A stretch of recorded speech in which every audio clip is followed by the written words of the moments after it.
In this tutorial, I'm going to show you how you can check whether the Pandas library is installed into your system or not. So, the most easiest and simplest method to do is using the VS Code terminal. We won't be using any code or not even a single line of code as well. All we are going to do is use the terminal. So, once you have opened your VS Code, simply head on to the terminal and simply type in the following command. The command is pip show pandas. This will use the PIP to verify whether Pandas is installed into a system or not.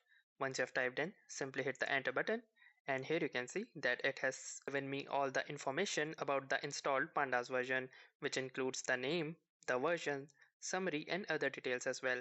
So this verifies that yes, the Pandas is installed into a system. If that had not been the case and the Pandas has not been installed, it would have simply retrieved in an error or in a message that the following module or package has not been found.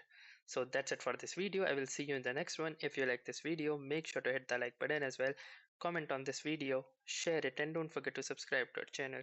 Thank you for watching and have a nice day.